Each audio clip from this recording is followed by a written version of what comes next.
വിവിധ തൊഴിലാളി സംഘടനകൾ ആഹ്വാനം ചെയ്ത ദേശീയ പണിമുടക്ക് ഇന്ന് അർദ്ധരാത്രി മുതൽ ആരംഭിക്കും. ഫെബ്രുവരി 11 അർദ്ധരാത്രി മുതൽ 12 അർദ്ധരാത്രി വരെയാണ് പണിമുടക്കിന് ആഹ്വാനം ചെയ്തിരിക്കുന്നത്. കേരളത്തിൽ വ്യവസായ, കാർഷിക, വാണിജ്യ മേഖലകൾ സ്തംഭിക്കുമെന്ന് പണിമുടക്ക് അനുകൂലികൾ.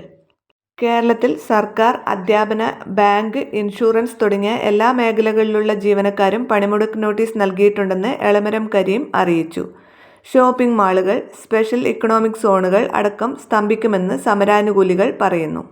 പാൽ, പത്രം, ആശുപത്രി, മെഡിക്കൽ സ്റ്റോറുകൾ, ഫയർ ആൻഡ് റെസ്ക്യൂ, ആംബുലൻസ് അടക്കം അവശ്യ സർവീസുകളിലെ ജീവനക്കാരെ പണിമുടക്കിൽ നിന്ന് ഒഴിവാക്കിയിട്ടുണ്ട്.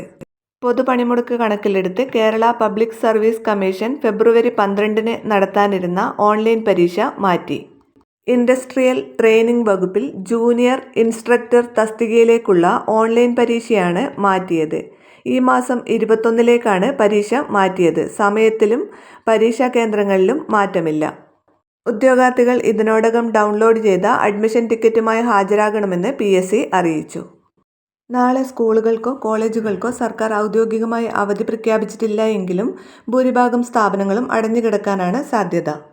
പ്രമുഖ അധ്യാപക, അനധ്യാപക സംഘടനകളും SFI പോലുള്ള വിദ്യാർത്ഥി സംഘടനകളും പണിമുടക്കിന് പരിപൂർണ പിന്തുണ പ്രഖ്യാപിച്ചിട്ടുണ്ട്.